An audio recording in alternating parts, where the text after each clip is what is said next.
Mesdames, Messieurs, bonjour et bienvenue dans cette émission. C'est E-Tour et comme d'habitude, nous avons encore fait le tour et nous sommes arrivés à tel point où une question nous revient toujours.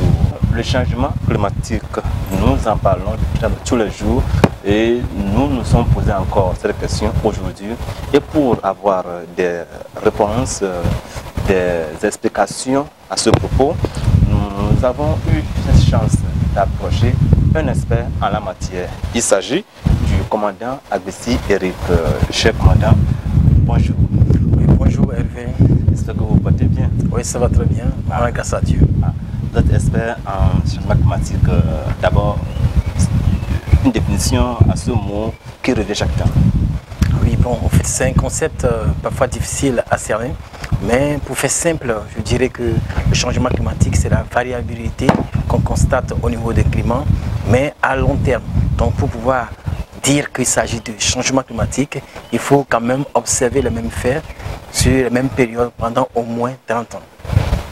Alors, à part cette définition que nous connaissons aujourd'hui, comment est-ce qu'on peut l'expliquer dans un français plus facile à nos vieilles qui sont peut-être à Adang? Bon, c'est tout simplement le fait qu'on constate des changements au niveau des climats. On constate aujourd'hui que pendant la saison sèche, il pleut. Et quand même la saison pluvieuse arrive, on ne trouve pas de pluie. Ou soit c'est des pluies qui sont plus longues, étalées même sur des périodes qu'on ne connaissait pas avant. Ou bien carrément on attend la pluie, au moment venu on ne trouve pas. Ou bien si la pluie arrive, c'est sur une courte durée. Et ça perturbe beaucoup nos activités et puis nos perspectives en termes agricoles et dans nos activités de tous les jours. Alors, dites-nous, la question qui nous amène vers vous aujourd'hui, il s'agit de comment comprendre cette thématique-là. Alors, avant d'en arriver au Togo, quel est le niveau de ces changements climatiques sur la vie des Togolais? Bon, si je comprends bien, il s'agit de comprendre, est-ce qu'il y a des manifestations du changement climatique au Togo? Exact. Oui, je dis oui, nous le vivons toujours. Il y a des périodes où on a constaté qu'on attendait la pluie n'arrive pas, ou bien ces effets négatifs se traduisent souvent par les inondations que nous avons connues, qui ont fait des dégâts en vie humaine et en perte de matériel et des biens.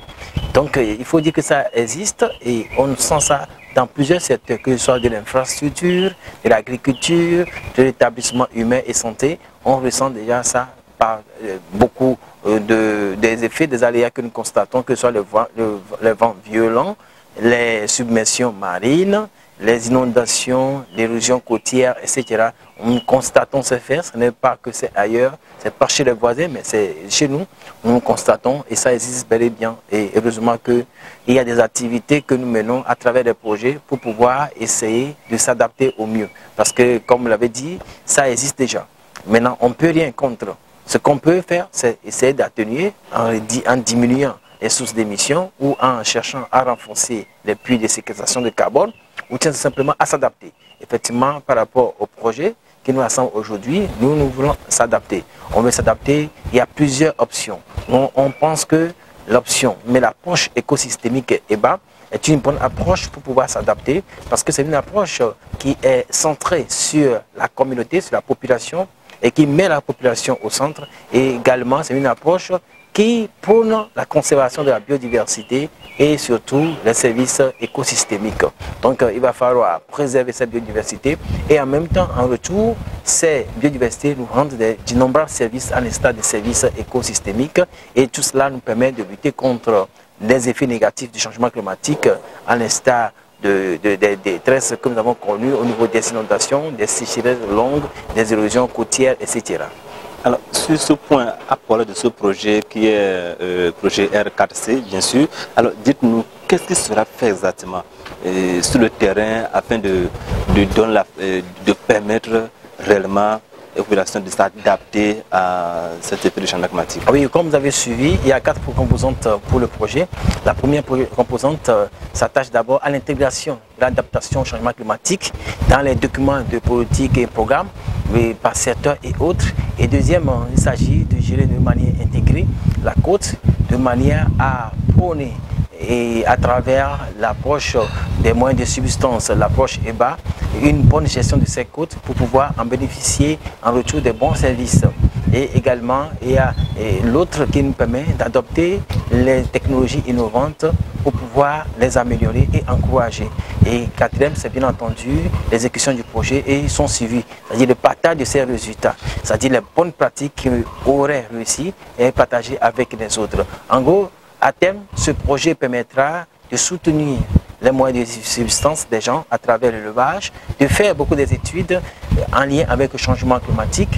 Il y a des études qui seront lancées bientôt, des études qui vont faire des études de la vulnérabilité au changement climatique, du système fluvio-lagunaire, des études qui vont faire l'évaluation de la vulnérabilité dans les villes communes, puisque nous sommes basés dans la région maritime. Nous allons faire une commune par préfecture, ce qui va arriver à 8 communes, parce que nous avons 8 préfectures.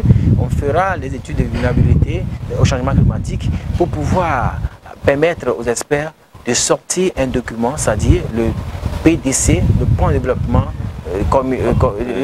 communal, afin de pouvoir intégrer l'approche d'adaptation EBA et de sortir in fine un produit résilient au changement climatique.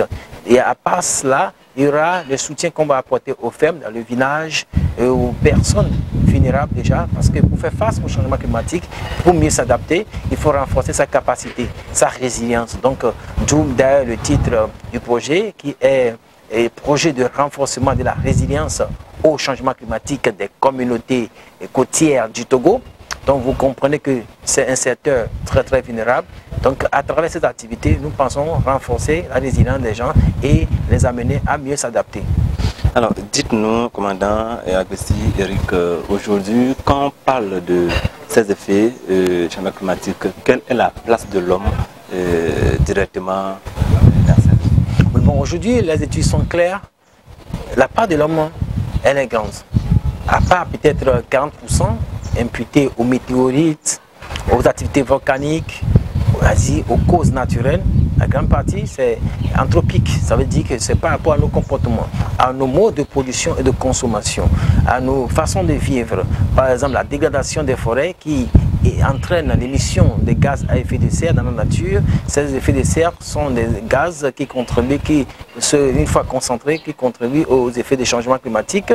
Et également, nous adoptons des comportements qui ne nous permettent pas de sauvegarder ces gaz à effet de serre, bon, au fait de diminuer ces gaz à effet de serre, mais plutôt en les libérant. Donc voilà en quelque sorte quelques soucis au niveau de nos comportements en termes de consommation ou mode de production qui font en sorte que nous sommes obligés de faire face à cette situation.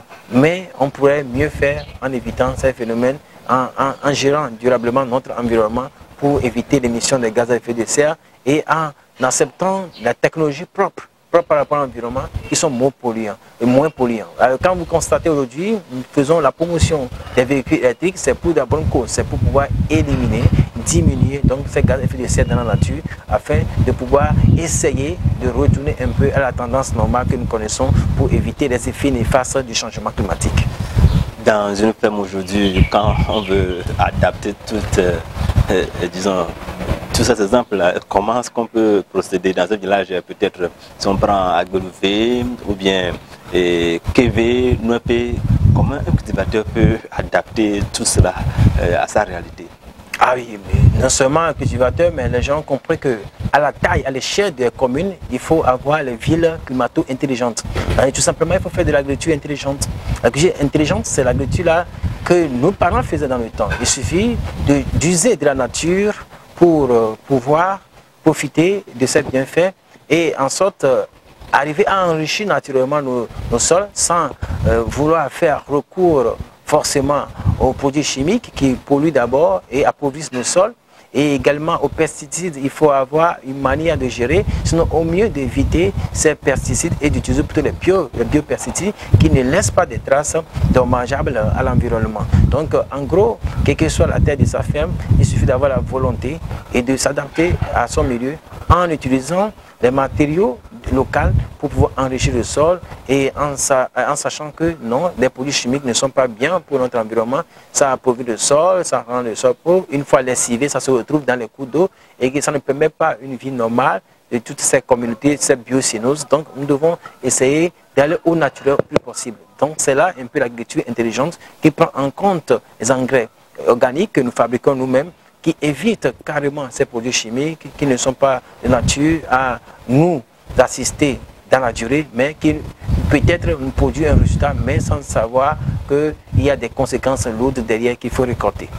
Alors aujourd'hui, on sait que c'est le projet R4C que vous avez mis en place afin de travailler dans 8 communes et qui vous oblige à maintenant développer cette stratégie. Alors, à part, disons, à la fin de ce projet, qu'est-ce qu'on doit voir sur le terrain pour savoir réellement que le projet impacte la population? Bon, ce projet est parti d'un certain nombre de constats, de défis.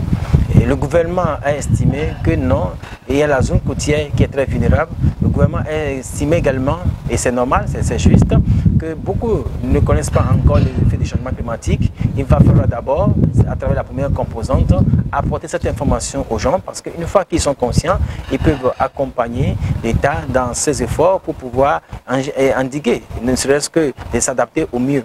Et voilà, à travers ce projet, on sait désormais qu'il y a une approche écosystémique qu'on appelle EBA ou bien ABE. Et nous avons dit que c'est adaptation basée, mais fondée sur les écosystèmes. Et c'est bien clair. Et quand on arrive à observer, à pratiquer l'EBA, on arrive à résoudre un certain nombre de problèmes, que ce soit pour l'inondation, que ce soit pour la productivité au niveau de nos rivières, que ce soit d'abord même pour notre sécurité. Parce que quand on habite proche de la côte, il faut éviter un certain nombre de phénomènes qui sont de nature à perturber notre existence paisible. Donc, in fine, ce projet permettra à un certain nombre de personnes d'améliorer leurs revenus. Le projet permettra d'avoir un certain nombre de plans d'aménagement, parce que quand on a un plan d'aménagement d'une forêt, ça permet de gérer cette forêt durablement, et ça permet de lutter contre le changement climatique, et aussi il y a un certain nombre d'hectares qui seront reboisés. Le samedi dernier, le 8 au 9, il a plu à Lomé. Si vous prenez la voie de Minamadou, du Deux Lions à Aguer, à Sillé, vous prenez sous le pont au niveau du golfe, la voie qui va vers Tchévier, l'autre second pont de Kégué, du Bassom jusqu'à Djagblé, Zobedi, c'était vraiment invivable. Alors, comment est-ce que ces populations de ces zones-là puissent vivre ou bien puissent bénéficier de ce projet qui est en cours? Bon, déjà, à travers les études que nous menons, je vous ai cité l'étude des changements climatiques, l'impact du changement climatique sur le système fluvio-lagunaire. Oui. Je pense que toutes ces populations sont non loin de ces systèmes fluvio-lagunaires. Et ces études vont permettre de sortir un tableau de vulnérabilité et de voir comment on peut assister ces personnes. Et pas forcément en termes financiers, mais en termes de stratégie de lutte contre le changement climatique et surtout d'adaptation, parce que nos projets s'attaquent à l'adaptation. Bon, en fait, ça ne s'attaque pas, mais opte pour l'adaptation, parce que nous vivons déjà les phénomènes. Et aussi, il ne faut pas perdre de vue qu'il y a des zones qui ne sont pas propices pour la construction des habitats humains. Les zones inondables. Voilà, donc à risque. Par rapport à ces faits, la recommandation serait carrément aux gens de déguerpir entre griffes de ces milieux pour pouvoir se retrouver sur des thèmes faibles beaucoup plus rassurants, quoi.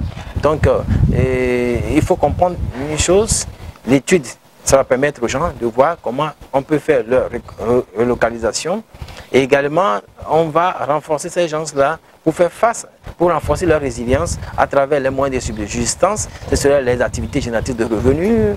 Et il y aura beaucoup d'autres activités pour pouvoir renforcer leurs moyens de subsistance. Donc c'est une manière aussi de s'adapter au mieux au changement climatique.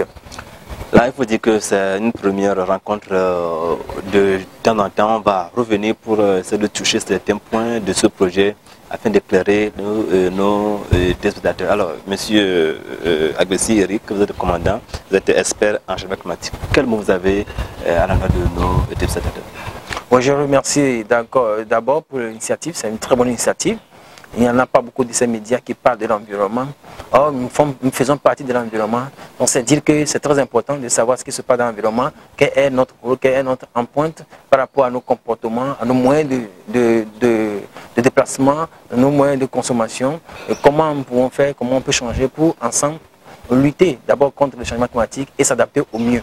Et donc, moi, je dis c'est une très bonne chose d'avoir les options d'adaptation, mais c'est encore meilleur d'opter pour EBA qui, ne serait-ce qu'à travers la gestion durable de nos écosystèmes, la bonne de nos biodiversités et aussi les services écosystémiques, nous pouvons quand même arriver à endiguer pour un bon temps, d'ailleurs, si on n'adopte pas d'autres comportements subversifs, et vivre dans un environnement sain et propre comme l'État togolais l'a toujours prôné dans sa constitution. Merci monsieur Agbessi Eric.